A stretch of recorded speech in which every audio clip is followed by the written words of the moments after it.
What's up, everyone? Morey Croson here from the Performance Lab of California, and we have another new breakdown for you today. It's going to be on how you can make some corrections within the 40. This is an example of some of the key mistakes that we saw within the 40-yard dash within the running backs. And as always, before we get too much into the video, just want to say that if you like the content that you're seeing here, go ahead and click the like and subscribe button and also the push notifications so you're able to get the notifications when we post up new content for you. We're constantly creating new breakdowns, help you get faster, as well as exercises, workouts, drills, things that could help you in becoming a better overall athlete, both from a performance standpoint as well as from a injury prevention standpoint. That being said, we'll go ahead and hop right into it here. So here's an example of a runner. You can see that he ran a 4.58 in his first run. Wait, actually, no, it's not this one. It is, I think it might be, yep. So you can see he ran 4.42 actually in the first one of his running. And now this time he's going here. Sorry for the delay there. And excellent start. He really has a lot of speed here, but he never actually gets to his full ability to open up because he's keeping his head down. Head down, head down, head down, never actually lifts up his head at any point of the actual run, and ends up negatively impacting his overall score because he never is able to get himself to look all the way up. So that's one of the first things that I would say. Here is Benjamin. Benjamin overall did pretty good. 4.52 is not bad. But what I would just say is that he's got such a forward lean. You can see he's lacking some overall body control because he has so much of a forward lean. His feet are getting so far back behind him, so he's not really able to reach. Ends up taking more steps than he needs to, and still gets a 4.5, 4.6.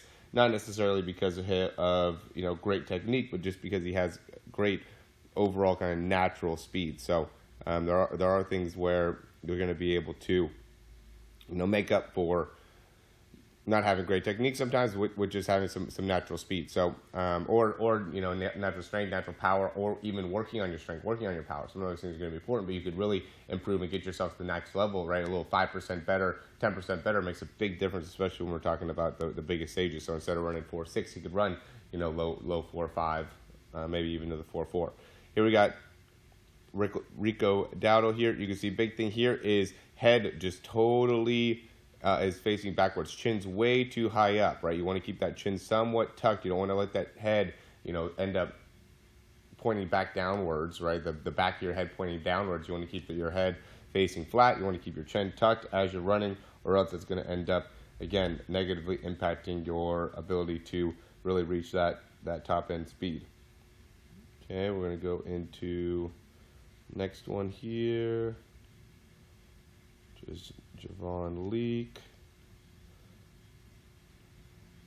Javon Leak, really big thing is not fully opening up, right? See how he's keeping his knees bent on each one of these steps? He's not fully extending his knees ever within his running. I would say he's really has the biggest inability to really show what his capabilities are because he's not able to fully open up. If he could fully open up, he'd easily be able to get into the 4.5s. He's really, really fast overall, but because of the fact that he's, not opening up during his actual run, he's really, again, impacting his ability to, create the most amount of force, create the most amount of strength, and really impacting his overall performance within his sprinting capabilities. So that's another big one. This one, I wanted to potentially show you through the actual video, but it's just going to be too tough just because how the audio is set up here, where I'm using a mic to make sure the audio is good, so I can't really show you the audio from this video in particular. But basically, as he's running, he's just constantly he's not controlling his diaphragm, he's not controlling his breathing. His breathing is just a bunch of short bursts of inhales and exhales, which is not good. You want to be smooth in your breathing. You want to have control in your breathing. You want to be inhale, for a few seconds, and then exhale. And at the very beginning, you can go in and have a couple exhales. At the very beginning when you're first getting going, maybe for those first few steps, you could have some quick inhales, quick exhales, where you're really using more of your anaerobic power, so it's not so much based off oxygen. But once you get past 10 yards, you got to have some smoothness in your breathing. You got to have some type of stability and overall coordination within the breathing. It can't be these super rapid breaths, just because that will end up impacting your overall ability to control your core. So that's going to be another one that I think you could could definitely improve on, or one that is not as good as it possibly can be. Okay, the last one was Michael.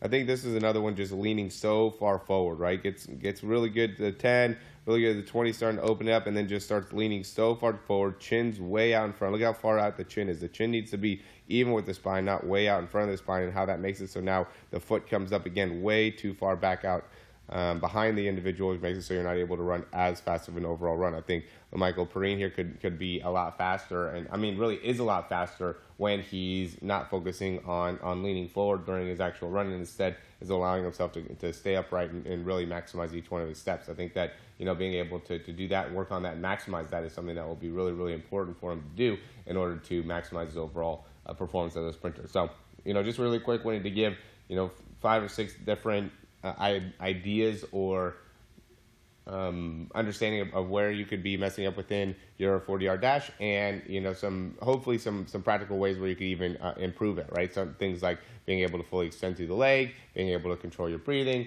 you know, control the position of your head, control the position of your spine. These are all things that, you know, very obvious that we're seeing here, and, you know, from just being able to adjust the position, have some awareness around, you know, where you should be and what the impact is by not having your spine or head or, you know, full range of motion of your steps, you know, what the impact ends up being. So, you know, as an athlete, I would look at this, understand this, and, you know, be able to apply it based off some of the things that you kind of realize within your overall running, and then I would compare it to some of the guys that are getting some of these top times. I mean, Jonathan Taylor absolutely killed it here in the 40, and is a bigger back. He weighs like 220 pounds, and he ran a 4.4. So, you know, looking at his run, or even Joshua Kelly did pretty good as well as a good sized back. So those guys are guys as running backs, I would look in to see how they're running their 40s, and, you know, what are they doing in comparison to some of the guys that struggled with really being able to reach their max speed.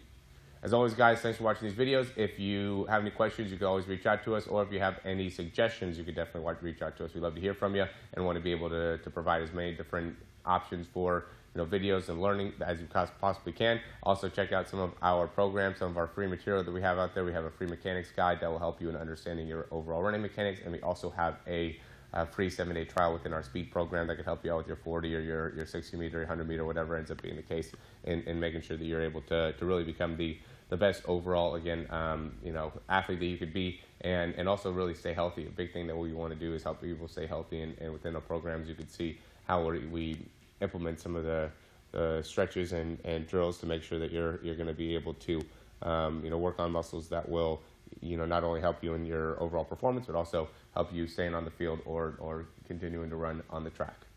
All right, thanks for watching. We'll talk soon.